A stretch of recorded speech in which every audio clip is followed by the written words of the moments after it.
Matk Alta kanjonisse väsitas korralikult ära. Kellaaeg oli ka väga hiline ja õhus oli tunda pinget. Pidime ju leidma veel koha, kus saaksime telkida.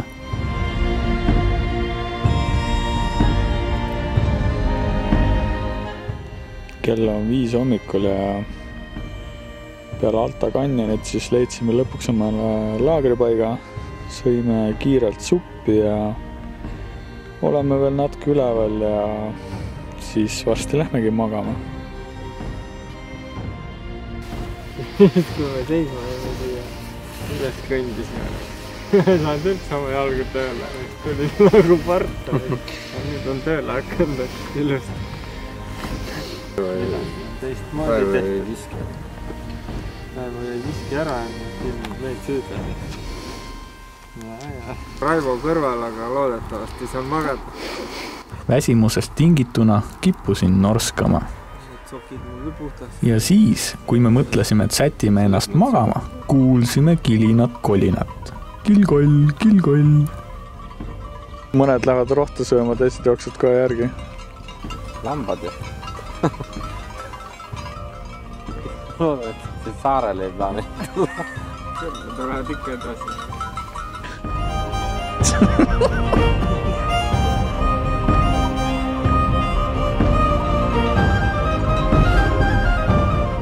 Vedas.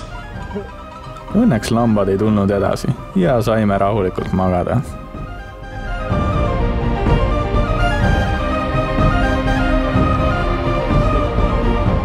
Filmi.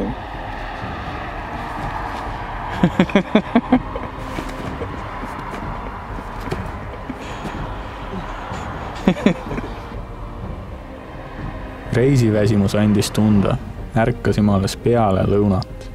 Jõime kohvi ja tegime tatraputru.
Jõudsime siis Alta kanjoni lähedusse nii ligidale kui autoga saab. Ja kell oli päris palju, otsustasime minna veel õhtul, et käime seal kähku ära jalgsi. Aga noh, matk tuli kokku 7 tundi. 7, jah. Et jõudsime tagasi umbes öösel kell 3. Et oli selline seiklus. Aga vaatepilt oli seda väärt. Kellel vähegi jõudu, soovitame minna vaatama. Eriti lahe oli see veel, et nägime, kuidas päike nagu langes ja enam ei langenud, nii hakkas jälle tõusma. Jõudsime Alta kanjonis kõigepealt sinna, kuhu rada viis ehk kanjoni äärele.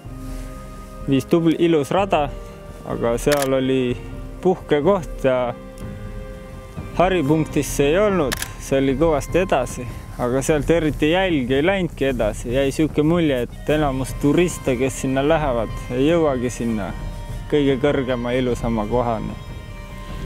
Meie jõudsime sinna kohale ikka lõpuks ja see oli tõesti nagu postkaardilt vaatsid. Kanjoni põhjas oli all väike majake. Tuli kohe meelde, et olen mingit postkaarti taolist näinud. Et see avaldas väga muljet. Poleks uskunud, et kui me oma 30 kilomeetrilise käigu lõpetasime, et lõpus on mäest alla ka juba valus kõndida. See oli ka omaette kogemus. No ja peale Alta kanjonit jõudsime kell 3 öösel parklasse, aga no kusagil on vaja ju magama ka minna ja sinna parklasse ju ei pane telki püsti. Siis sõitsime veel natukene maad ja lõpuks leidsime parkimiskoha, et oli niisugune poolsaareke järve kaldal ja tee ääres. Kõige parem koht ei olnud, aga no unise peaga oli stress juba suur ja uni tahtis ära tappa. Siis vahepeal tuli kari lambaid meie poole. Kõigil oli vist kelluke kaelas, sest ilge kilinkolin oli. Õnneks nad pöörasid otsa ümber ja läksid teises suunas. Et väsimus oli nii suur, et magasime korralikult. Mis sest, et tee ääres olime ja noh, kui ikka rekka mööda sõitis, siis oli päris suur müra. Peale Alta kanjonit järgmisel päeval siis sõitsime Nordkappi. Algus vaatasime, et sinna on mingi alla 300 kilomeetri, aga kuidagi sõit venis, aga tee oli imeline ja need tunnelid ja see Põhja-Jäämere nägemine oli omaette elamus. See oli meil ka üks põhieesmärkidest, see reis. Ja väga hea meel, et me selle suutsime ka ära täita. Ja, et me reis ei koosnegi kunagi lihtsalt kalapüügist, et teeme ka muid asju. Kui keegi siia umbes tuleb, siis pean ära mainima, et see Nordkap on avatud 11 kuni 1 öösel.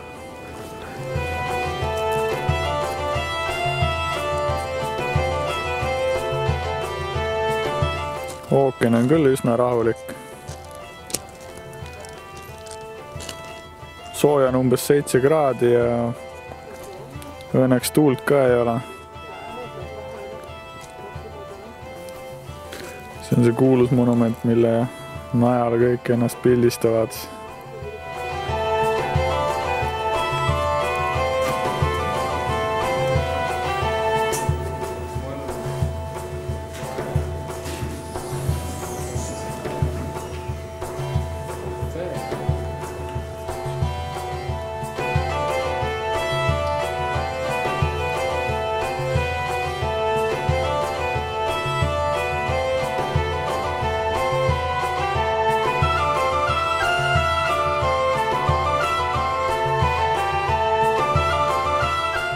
Nordkapis oli suur keskus, kus räägiti selle ajaloost, loomadest ja lindudest, kes seal elavad, ning loomulikult suur turisminännivood.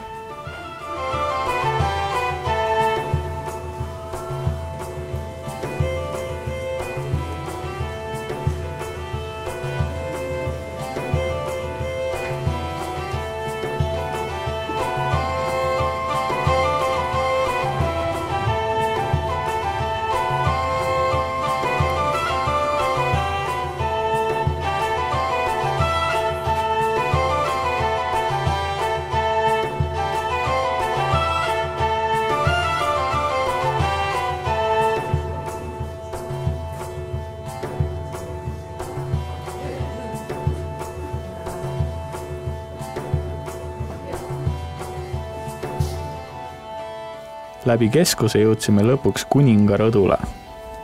Põhja-Jäämeri on ikka väga rahulik.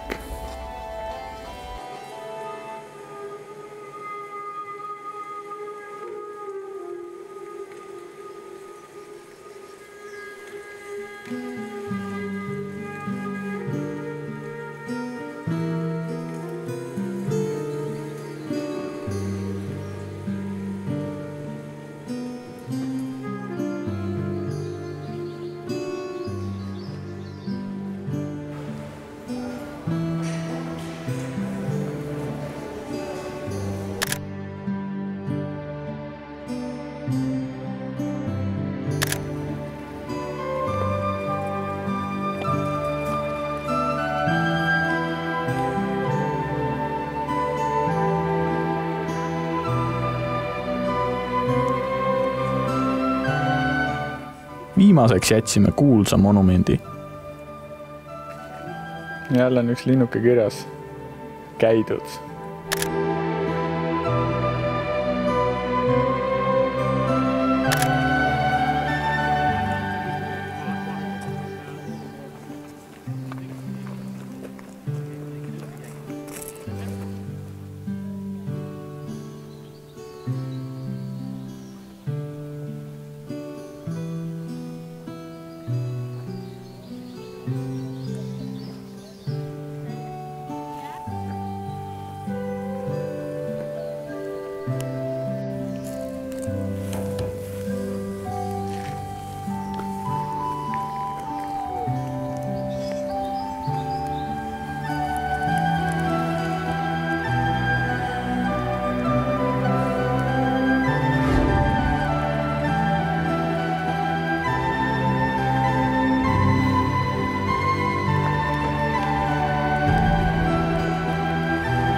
Järjekordselt oli kellaaeg hiline ning kuna tahtsime ka ookeanipüüki proovida, siis otsustasime endale tee äärde telkimiskoha vaadata.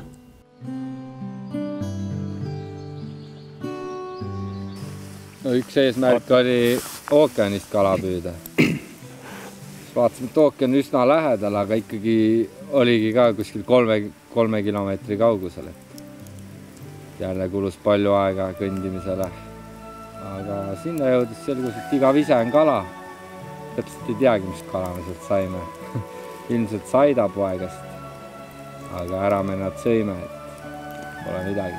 Elus ka veel. Huvitav oli jah see, et ookeani äärde läksid. Eriti algus ei lootnud kala. Mõtlesid, äkki veab, jääb mõni isegi otsa. Polnud väga sügav fjord ka. Üllatus oli suur, kui muudkui noppisid neid sealt. Oleks võinud jäädagi sinna, aga ei viitsinud ära mõnga otsast ära võtta.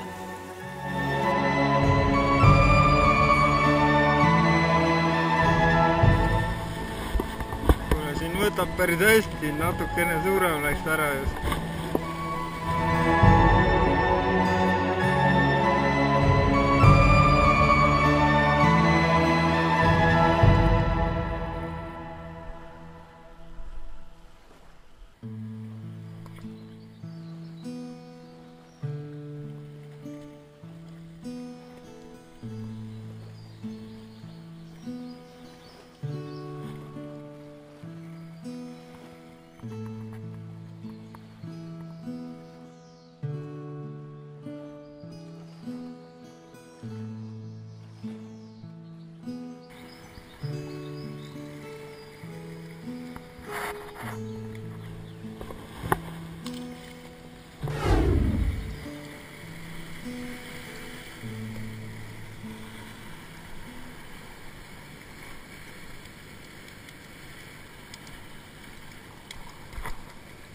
Sain ühe päris ponjaka, siit samast viskasin landi lihtsalt rippu järsakust ja siit kaldalt kuskilt tuli. Kala tuli hästi, aga kõik olid kahjuks väikesed.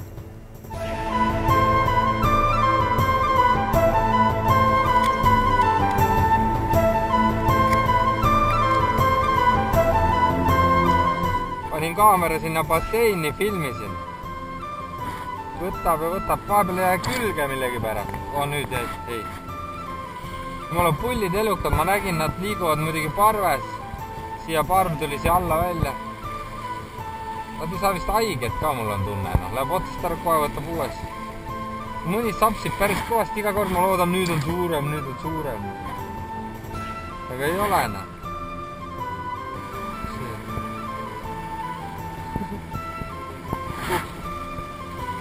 Ma ei tohi vaadata pärast mida süüa.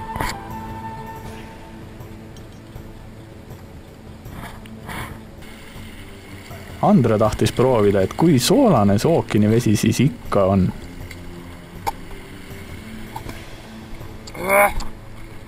Ui, täitsa pekkas. Ma mõtlesin, et see ei ole nii soolane, sest see et punane meri oli soolane. See on ka.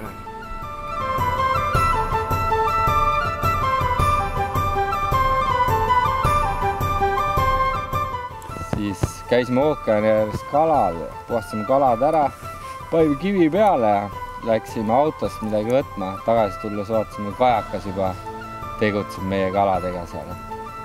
Vana pätt. Siis me selle kala, mida ta juba näks, siis panimegi talle söödaks. Videos peaks ka näha olema, kuidas ta kugistub seal. Õnneks meil olid kalad üksteise külge seotud. Muidu nad oleks selle noka vahele võtnud ja lendu läinud ja kõik ükshaaval minema viinud. Ükshaaval nahka pannud seal samas. Kogus oli nii suur, et kõike ta ei jõudnud tõsta ikka. No ja siis oleks meie nälga jäänud. Kõige hullemaks see on. Või oleks pidanud ookeani äärde tagasi minema.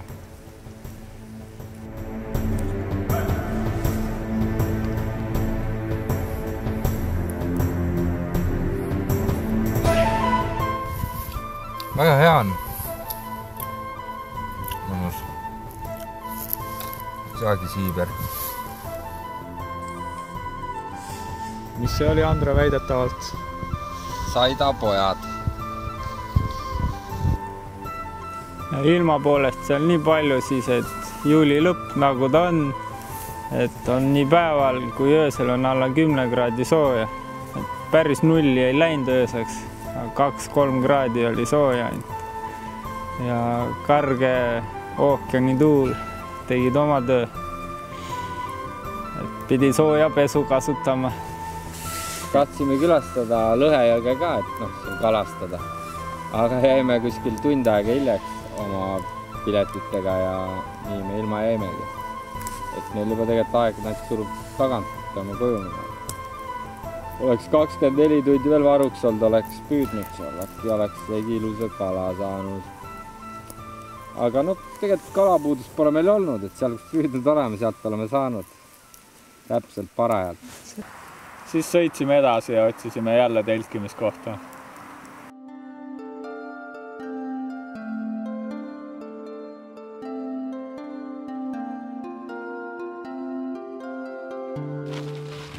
Jälle valisime omale Google Mapsi abil telkimiskoha, et ikka mingi veekogu oleks lähedal.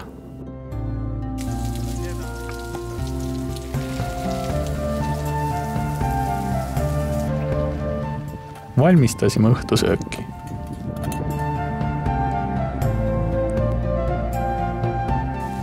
Vahepeal jõudsime toidupoes ka käia ning võtsime külmutatud sealiha.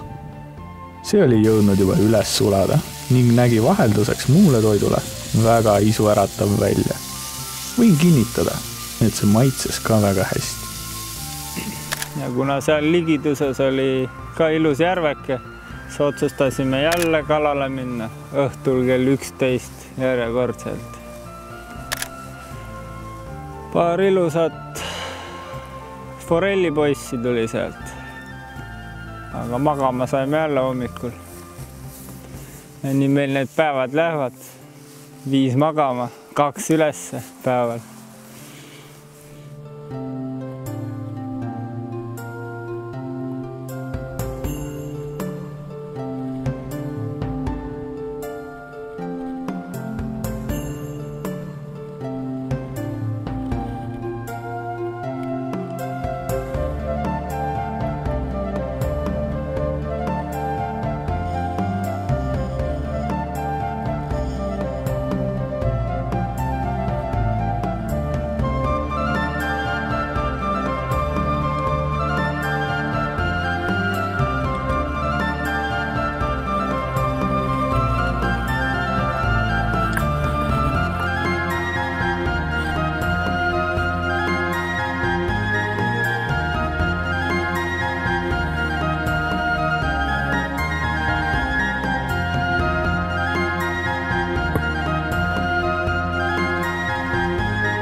Näitab pärast raamat siin.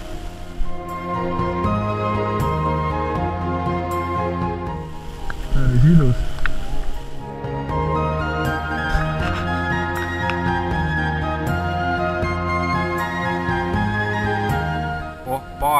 päris normaalne, võib-olla oleks ära võtta. Tõus järgi, jumala punane. Tuleb magamata öö ka. Peale seda oli motivatsioon suur, et nüüd kohe saame ilusa paalja ka kätte.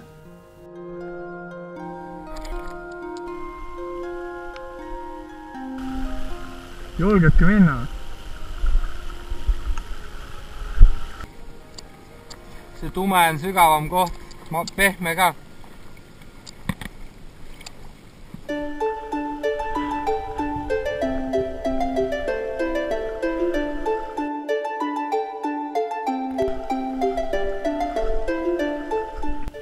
Loopisime, mis me loopisime, aga kala me enam ei saanud ja järgi ujusid ainult väikesed.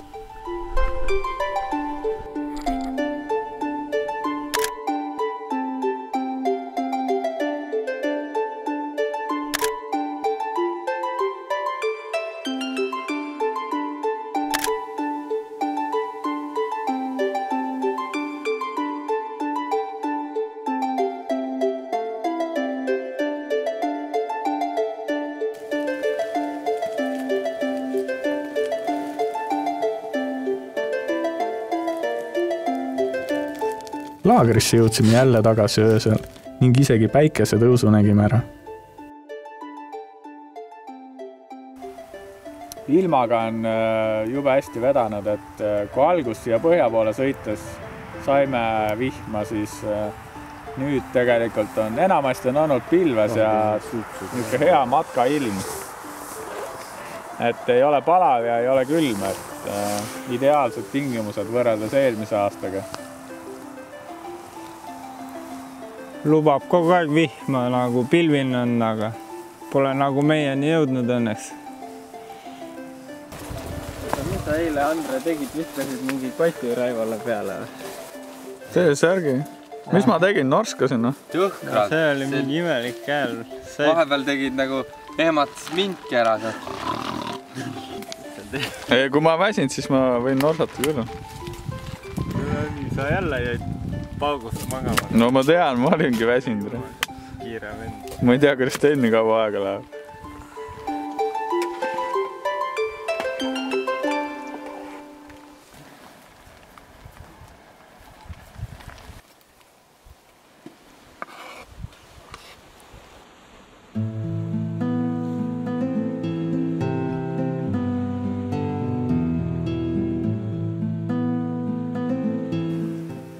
Nüüd siis oleme viimast ööd siin Lapimaal ja homme hakkame Inarist allapoole sõitma, et tuleb pikk sõidupäev ja siis jääb veel üks öö kusagile telkimist.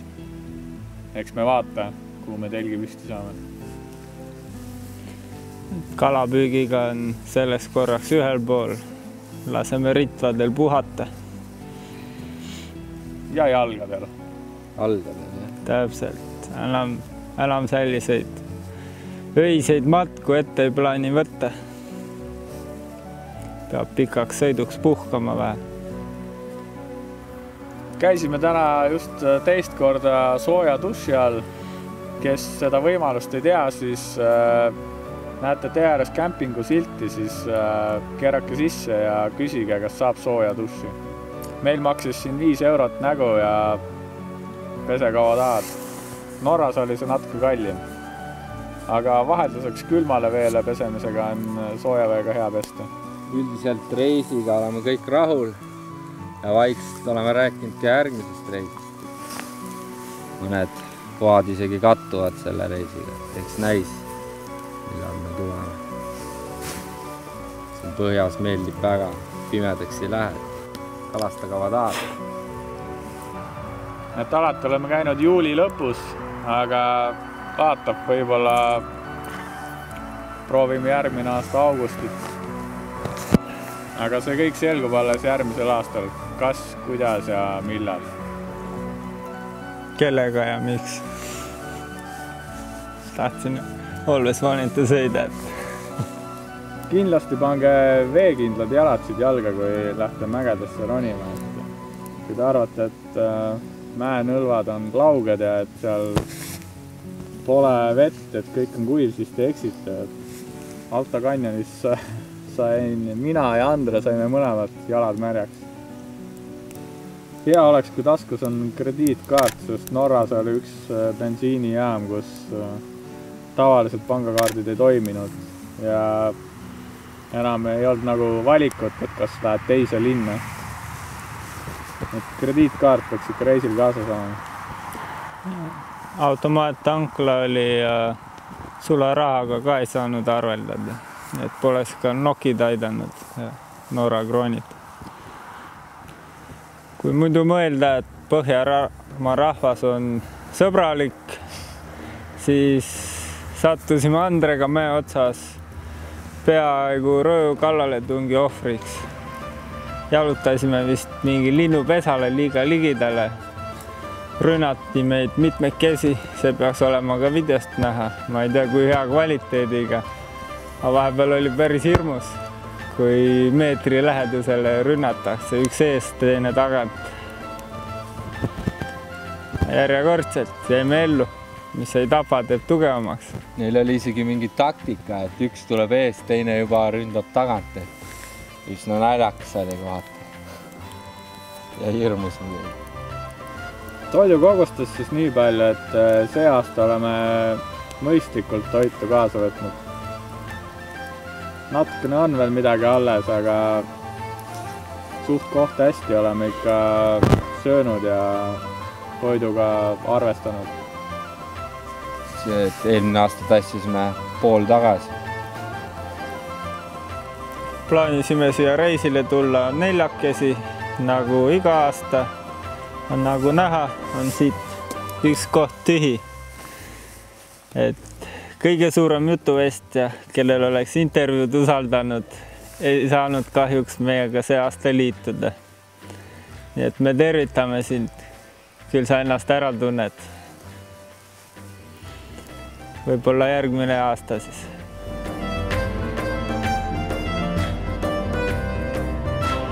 Tagasiteel Helsingisse peatusime veel vaiksete inimeste juures.